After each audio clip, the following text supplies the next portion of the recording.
გამარჯობა. თუ გაგიგიათ ესეთი ტერმინი დისკრიმინაცია. ეხლა ჩვენ იტალიური სკოლის მასწავლები აგიხსნით რას ნიშნავს. დისკრიმინაცია არის ადამიანის რაიმე ნიშნის გამო უფლებების შეზღუდვა. ის გამოყოფენ რამდენიმე ნიშანს. ეს არის რასიზმი, ფესობრივი, რელიგიური, ეიჯიზმი და ეროვნული დისკრიმინაცია.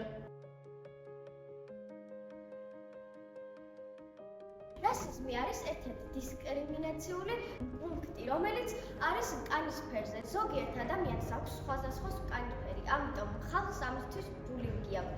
ხალხი ამის შემდეგ კი ძალიან დიდ სტრესში ვარდებიან და არ სიამოვნებთ, როდესაც ადამიანს კანის ფერზე დასცინიან.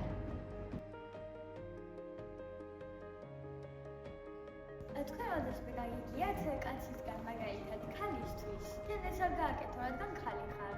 შენ ეს მანქანა არ ატარო, რადგან ქალი ხარ და არ გამოგივა. ამას ქვია სქესობრივი დისკრიმინაცია. როცა კაცები აი მაგალითად ქალებს, ან ქალები კაცებს, რამეს უკრძალავენ მისი სქესის გამო. რელიგიური დისკრიმინაცია არის, როცა სარწმუნოების გამო დასცინი ხარ ადამიანს. მაგალითად, ქრისტიანი რომ მუსლიმანს დასცინის. ეს არის რელიგიური დისკრიმინაცია. ჩვენ ეს ყველაფერი გვჭირდება იმისთვის, რომ ჩვენ ვიყოთ ტოლერანტები. ტოლერანტობა არის, როცა შენ სხვა ადამიანს არ აბულინგებ და კარგად ექცევი.